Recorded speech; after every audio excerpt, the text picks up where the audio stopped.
네, 많은 분들이 좋아하시는 수요일 맞서토론 박수현 더불어민주당 의원, 김성태 전 국민의힘 원내대표 두 분과 함께합니다. 어서 오십시오. 예, 안녕하십니까. 안녕하세요. 네, 첫 번째 주제는 백다 앵커가 브리핑으로 준비하고 있습니다.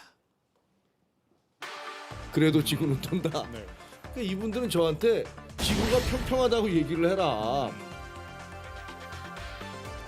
국민의힘 당무감사위의 당원권 정지 2년 징계 권고에 대한 김종혁 전 최고위원의 입장입니다. 또 민주주의를 돌로 쳐 죽이려는 자들에 맞서겠다라며 강력 대응도 예고했죠. 하지만 장동혁 대표는 당무위의 손을 들었습니다. 엄정 조치는 중요하다는 건데요. 우리 당이 하나로 뭉치는 게 더 중요하다고 말씀드렸습니다. 밖에 있는 적 50명보다 내부에 있는 적 1명이 더 무섭다는 말씀도 드린 적이 있습니다. 해당 행위를 하는 사람들을 그대로 방치한다고 하는 것이 저는 잘 맞지 않다고 생각합니다.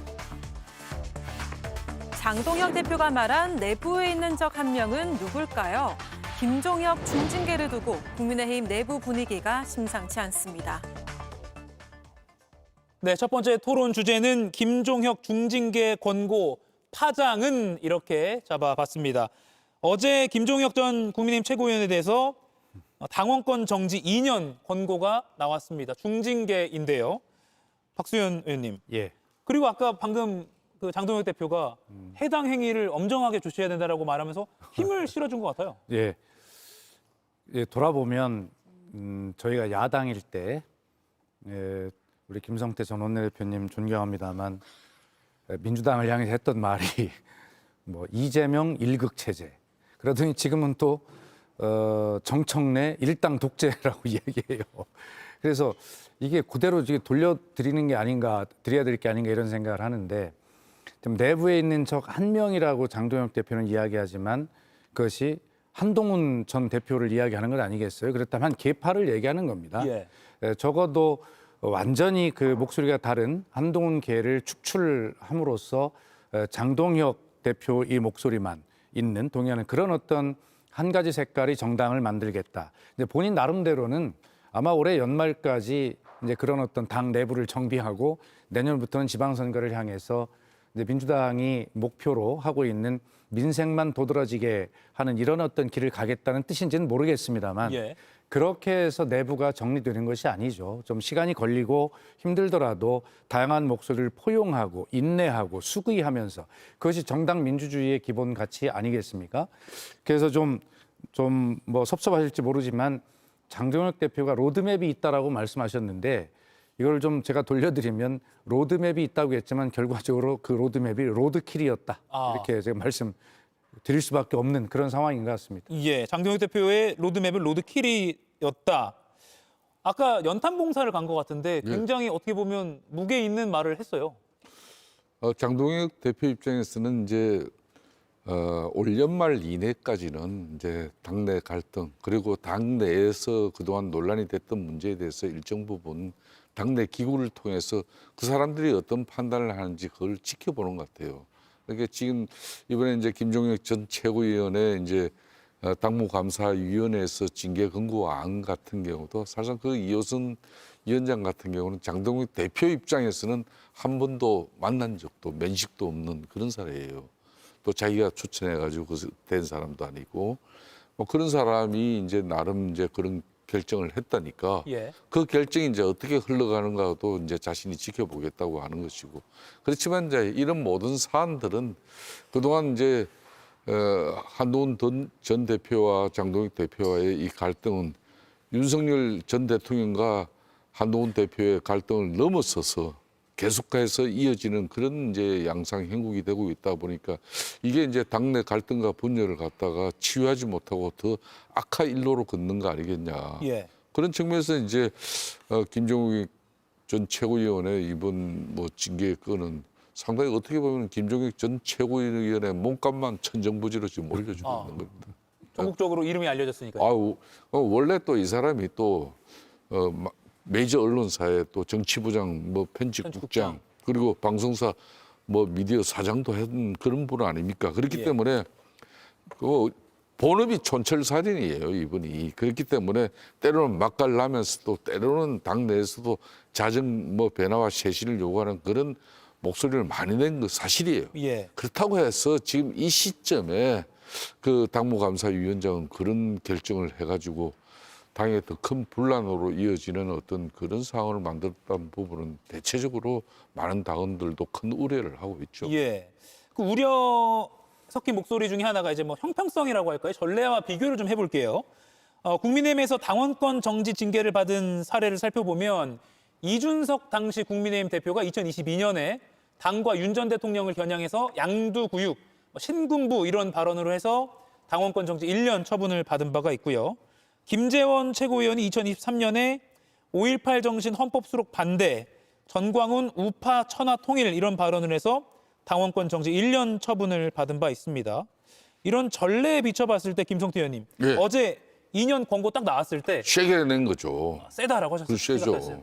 근데 이게 이제 지난번 같은 경우도 특히 6월 조기 대선 전국에서 국민의힘 당내 경선 후보를 최종적인 대선 후보를 또 개최할 그 당시에 비대위원장, 이제 건정식 위원장이나 당시 사무총장 이런 사람을 또 이제 당무감사위원회에서는 3년 중징계를 내렸어요. 예. 당권 정지. 그렇지만 이제 윤리위원회에서는 또 이제 그게 그냥 경고로 이렇게 이제 아주 가벼운 경징계로 끝난 거거든요. 예. 그렇듯이 지금 현재 뭐 당무감사위의 결정은 아직까지는 최종적이지 않죠. 뭐 이게 사법 체계를 보면은 검사가 이제 구형을 때린 거나 마찬가지입니다. 결론 최종적인 것은 이제 윤리위원회에서 최종적인 판단이 남은 건데 아직까지 윤리위원회 위원장도 이제 앞에 전임 그 임기 끝나고 이제 사퇴하고 난 이후에 공석이죠. 공석입니다. 그렇기 때문에 이제 윤리위원장까지 선임이 이루어지고 이게 가는 또 절차가 또 꽤 지난하게 남아 있습니다. 예. 이런 발언들이 그러면 과연 문제성 발언인가? 어떤 발언을 했는지를 그래픽으로 준비를 했는데 당을 극단적 체제에 비유한 적이 있습니다. 당 운영이 파시스트적이다. 그리고 뭐 북한 노동당 같다 이렇게 김종혁 의원이 말한 적이 있고요. 또 극우 세력, 뭐 신천지 명령 받아서 입당한 사람들 뭐 이런 발언을 한 적도 있습니다. 상대당이시지만 박수현 의원님 이런 발언 뭐 좀 격한 발언이다라고 평가할 수 있겠습니다만 징계까지 가야 되느냐 어떻게 보세요? 지금 대체로 이제 여러 언론사의 여론조사들을 보면요. 제가 뭐 구체적인 여론조사를 이야기하지 않기 때문에 수치를 굳이 뭐 얘기 안 해도 하는데 예. 대체로 국민의힘의 당 지지율이 뭐 완전히 정체돼서 벗어날 기미가 보이지 않아요. 그걸 정치적 용어로 거의 바닥이라고 하잖아요. 아니 그런 이유는 뭘까? 결과적으로 국민의힘이 현재 하고 있는 노선, 행동 이런 것들이 국민의 눈높이에 맞지 않는다는 것이거든요. 그렇다면 김종혁 전 최고위원이 저렇게 좀 강한 것 같지만 사실 하나도 틀린 얘기가 아니에요. 그런 모습을 지금 보이고 있는 거예요. 그리고 장동혁 대표가 당 대표 선거에서 뒤지고 있다가 그걸 역전해서 이길 때는 특단의 자기 이 어떤 전략의 변화가 있었거든요. 그것이 소위 우리가 민주당식 용어로 얘기하면 아스팔트 극우라고 얘기하는 그런 어떤 윤 어게인 세력과 손을 잡았기 때문에 그 역전승이 가능했던 것이란 말이에요. 그래서 지금 그쪽과 기본적으로 선을 닿아서 정치를 하고 있는데 그걸 절연하지 못하고 있으니까 김종혁 최고위원이 정확한 이야기를 한 거예요. 객관적으로 보면. 그런데 그것을 받아들이지 않고 노선을 변화할 그런 어떤 기미가 보이지 않으면서 계속 이렇게 하고 있는 것은 바닥인 정당 지지율을 끌어올릴 기미가 이제 보여지지 않는 것이죠. 저런 어떤 당을 위한 또 장동혁 대표 본인을 위한 소리일 수도 있어요. 그리고 어떤 국민의 눈높이에서 할 수 있는 저런 쓴소리를 제거하려고 하는 것. 이것은 장동혁 대표 본인의 위치를 스스로 위태롭게 한다 저는 그렇게 생각하거든요. 당내 기반이 부족한 건 사실이에요. 이제 소위 1.5선이라고 하는 정치 경륜이 부족한 당 대표. 근데 대체로 충청도 출신인데 국민의힘은 대체로 국회의원의 비중이 전부 영남이 대부분이잖아요. 예. 또 충청도 국민의힘 국회의원들도 대개 보면 다선이에요, 자기보다. 자, 그래서 장동혁 대표는 당내 기반을 고루 얻지 못하고 당 외의 강성 지지 보고 정치를 하고 있는지도 모르겠어요. 당내 기반 때문에. 그렇다 하더라도 저걸 언제까지 저렇게 할 겁니까? 당을 저렇게 하면 안 되거든요. 장동혁 대표의 최고위원의 지적이 과할지는 모르지만 표현은 과할지 모르지만 맞는 이야기입니다. 자기를 위한 보약 같은 이야기를 저렇게 약사발 쏟듯이 그냥 보약을 쏟아버리는 이런 행위. 예. 이것은 자기 자신을 위해서도 그리고 국민의힘이라고 하는 제1야당을 위해서도 아주 바람직하지 못한 그런 조치를 한 것이에요. 예. 보약 같은 고언이다라고 평가를 했는데 같은 당인 김성태 전 원내대표는 이렇게 이제 혼옥스러우신가요? 아니 이제 민주당 입장에서도 지금 대통령이 대신 뭐 이재명 대통령 입장에서 이 당 대표 체제 시절에 그나마 이제 뭐 그때는 이재명 대표 같은 경우는 진짜 일극 체제가 됐기 때문에 민주당에 사실상 내놓으라 하는 선수들 정말 많아요. 그럼에도 불구하고 당 운영에 왜 불만이 없겠습니까? 그럼에도 불구하고 야당이었기 때문에 당내 불만 목소리를 갖다 최소화하고 그런 가운데 이제 그래도 뭐 정권 잡기 위한 그래도 이제 집권 세력 공격에 다 그냥 뭐 일념이었죠. 그런 측면에서 이제 저는 장동혁 대표 입장에서도 원래 보수 진영이라는 게 어떻게 보면은 좀 뭐 구태하고 또 폐섭에 이렇게 묶일 수 있어요. 예. 근데 그래도 이제 과거 박정희 전 대통령 그런 집권 시기 그리고 전두환 노태우를 거쳤지만은 그대로 이어졌으면 저는 보수는 상당히 어려웠을 겁니다. 그렇지만은 YS 김영삼 전 대통령 그리고 그래도 대한민국 민주주의를 이야기할 수 있는 그런 인사를 우리 당원들이 또 선택했지 않습니까? 그렇게 해서 우리는 다시 보수 정권을 만들어가고 했듯이 그 이후로는 당이 이제 다양성이 더 중요했어요.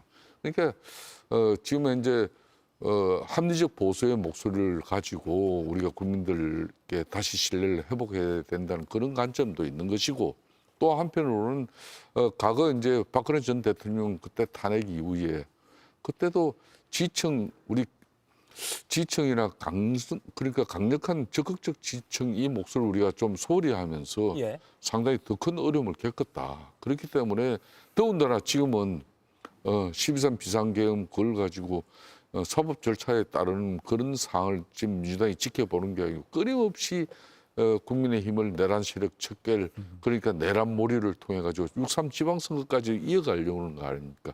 그런 측면에서 이제 장동혁 대표 입장에서는 우리가 이제 뭉쳐 싸울 때다 이래 하지만은 이런 거 가지고 이제 소소하게 지금은 대장동 항소 포기 그리고 뭐 사법개가 아니라든지 통일교 금품 살포 이런 거 가지고 야당이 지금 총공격을 해야 될 마당에 지금 김종혁 오늘도 봐요. 이 방송에서 김종혁 전 최고위원 징계권 가지고 이렇게 오랫동안 토론할 거랬냐 말이에요.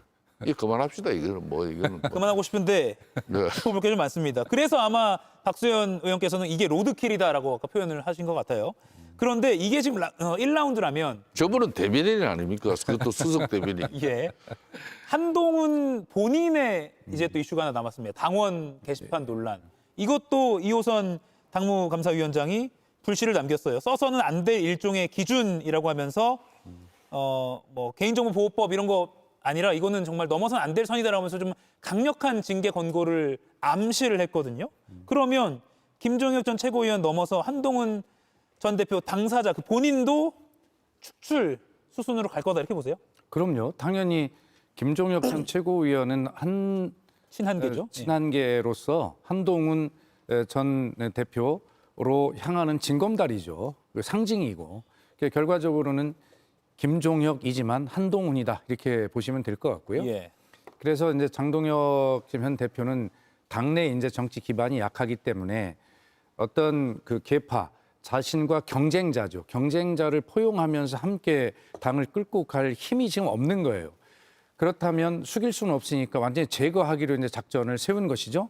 그러면서 이제 끌어들이는 것이 뭐냐면 지금 이준석 개혁신당을 지금 연대하자면서 지금 끌어들이고 있는 거 아닙니까? 혼자 힘으로는 역시 부족하니까 예. 지방선거를 치르기는 부족하잖아요. 그래서 자신과의 경쟁이 확실한 한동훈을 완전히 잘라서 버리기로 결심을 하고 그 빈 자리에 개혁신당과의 연대를 통해서 지방선거를 치르려고 하는 그러한 지금 그 판짜기를 하고 있는 것이죠. 그래서 이름은 오늘 그 중징계를 받은 것은 어제 김종혁이지만 결과적으로 그것은 한동훈이다. 그렇게 볼 수밖에 없습니다. 예. 지금 지방선거 전에 개혁신당과 연합해서 지방선거를 치를 것이다. 근데 그 전제는 한동훈계를 축출하고 나서라고 분석을 하셨거든요. 동의하십니까?